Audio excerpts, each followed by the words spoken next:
All right, what's up everybody? Let's go ahead and talk about where you attach the sling to the rifle and why. So pros and cons to everything, right? Where you attach your sling. And I think the biggest part of this is, this entire conversation is basically based upon personal preference. What your personal preference is based on is usually and should be your experience in whatever it is you're doing, right? So, your experience in whatever it is that you're interested in doing, your style of shooting typically dictates where you put things on the gun, and it also typically dictates the types of personal preferences you start to get about the things that you do put on the gun, whether it's optics, flashlights, muzzle devices, where you attach your sling, all of that stuff should be based on, your own experience and what you do with it. In other words, where you attach things on your gun should enhance what you are trying to do with it. So I used to attach my sling at the furthest ends of the gun. So the front of the sling would go all the way at the front of the rail. The back of the sling would go all the way at the back of the stock. A couple pros of that is it basically traps the gun to your body when it's slung. It doesn't move around a whole lot. Like you can go running around and the gun isn't going to do this number and kind of bounce all over the place because it's basically trapping the gun at the furthest ends. To me, that was a very nice thing. However, I also believe that to be a downfall now. It's a downfall because you have less mobility. So when you start doing things like shooting around barricades, walls, visual barriers, long range, short range, and you're doing things like, mounting the gun and then unmounting the gun to get around something in a tight space, whatever the case may be, I find that the sling at the furthest ends of the gun limits the amount of mobility I have. And I also find that I feel like I get trapped in the sling. Now, there are people out there that will mount it at the furthest ends of the gun and then simply swim out of the sling and wear it kind of like a necklace. I've tried this. I really hate it. When I wear it like a necklace, you basically have to make it very tight.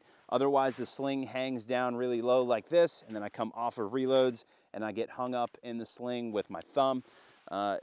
I'm just not a huge fan of wearing the sling like a necklace. It also puts all of the weight at the very back of your neck. I'm not a fan of it. So the other thing that I didn't like about running it at the furthest ends, kind of like this here, is when I was doing something like having the gun mounted and then I would, unmount the gun and then push the stock over my shoulder to then shorten the front end of the gun to get around something.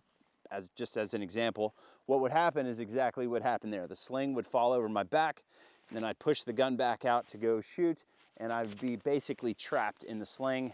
I have to fix it and then start shooting again. It's not advantageous for that to be happening while you're trying to do things like shoot. So I think that is definitely a con of running the sling at the furthest ends of the gun.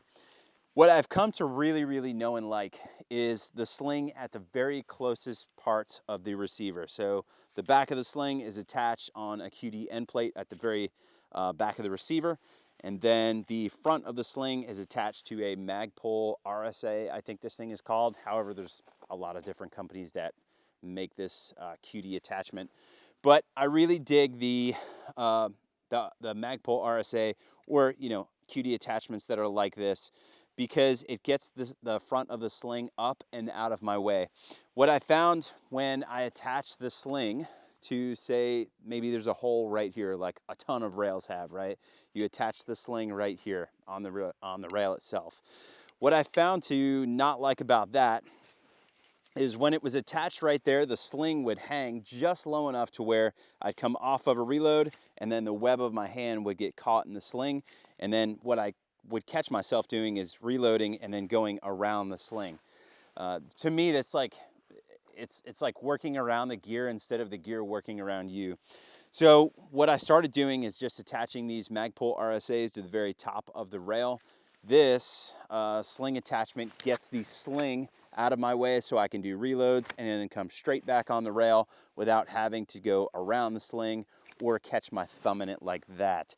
The back of the sling is just attached to this QD end plate on the back of the gun. There we go. I'm not even sure what brand this thing is. Actually, I do know. It's a Forward Controls. again, there's a lot of different end plates out there that you can attach to the back of your gun to, you know, be able to put your sling there. This is just so happens to be the one that came on this gun, so I left it there. But you know, I think attaching the slings like at the closest parts of the receiver, like I kind of have here, it gives you a whole lot more mobility. Like again, I'll give you the same exact example. We have the gun mounted, maybe shooting around some sort of structure, and then I go to, you know, move quickly around something, and I bring the rifle off of my shoulder. You know, I have a ton of mobility. The sling allows me to have the mobility and all of the good things about having a 2-point sling. It still sticks to my body. I can go running around and it's not going to swing around too much. And again, I have the mobility that the sling being attached at these spots offers me. So anyway, that's where I attach my sling. If you guys have any questions, go ahead and drop them in the comment box below. Always happy to answer that type of stuff for you and talk about gear and training.